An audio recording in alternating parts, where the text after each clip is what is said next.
Hello, আসসালামু আলাইকুম। প্রিয় দর্শক, গতকালকে অবৈধ ইউনূস সরকার অবৈধ তফসিল ঘোষণা করছে।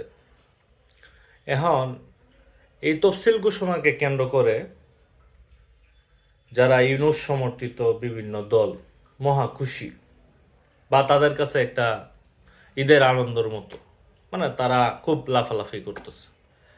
তবে আমার প্রশ্ন, আদৌ কি এই অবৈধ ইউনূসের অধীনে নির্বাচন করা সম্ভব, একটি সুষ্ঠু অবাধ? আমার মনে হয় না। কারণ বাংলাদেশের সৃষ্টির সাথে জড়িত, বা বাংলাদেশের সৃষ্টিতে যেই দলের সবচেয়ে বড় ভূমিকা, বাংলাদেশ আওয়ামী লীগ একটি অনুভূতির নাম, জনমানুষের দল, জনগণের দল।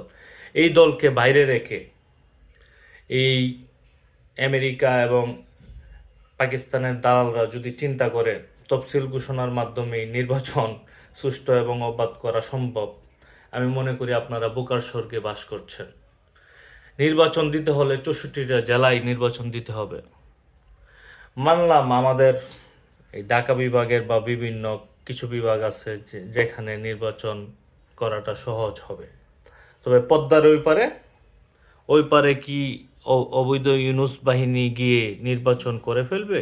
প্রার্থীরা গিয়া প্রচারণা, নৌকার বাইরে গিয়ে প্রচারণা করে সফল হয়ে যাবে? আমার তো মনে হয় না। ওইগুলা অন্য যেই প্রার্থীগুলা যাবে তাদের হেডা ভেঙে দিবে।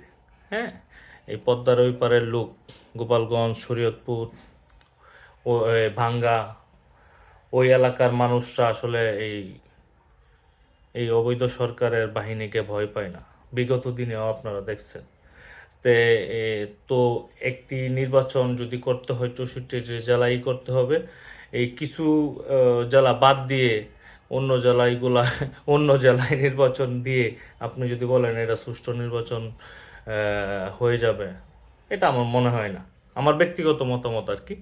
আর কালকে তফসিল ঘোষণা হয়েছে, আজকে উসমান হাদি গুলিবিদ্ধ ঢাকায়। তো নির্বাচনের সিমটম তো আশা করি জনগণ বুঝতেই পারতেছে। যেই সরকারের আন্ডারে ঢাকা তথা সারা বাংলাদেশের জনগণ নিরাপদ না, ওই ওই সরকার কিভাবে সুষ্ঠু নির্বাচন দিবে, বা আদৌ নির্বাচন হবে কিনা আমার মনে হয় না, বা আমার এটা বিশ্বাস হয় না যে আওয়ামী লীগ ছাড়া নির্বাচন হবে হবে হ্যাঁ।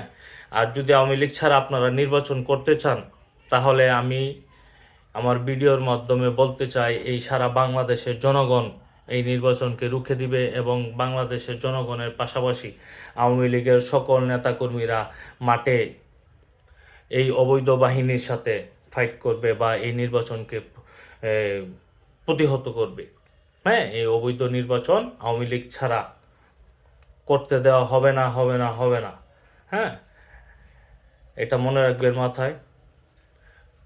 রাতের পরে দিন আসে, এই জিনিসটা মনে রাখবেন। আর আওয়ামী লীগ অবশ্যই কামব্যাক করবে, এবং বাংলাদেশের জনগণ আওয়ামী লীগকে কামব্যাক করাবে। ভালো থাকবেন। আরও অনেক কিছু দেখার বাকি। ইনশাআল্লাহ আমরা বিজয় হবই। জয় বাংলা, জয় বঙ্গবন্ধু।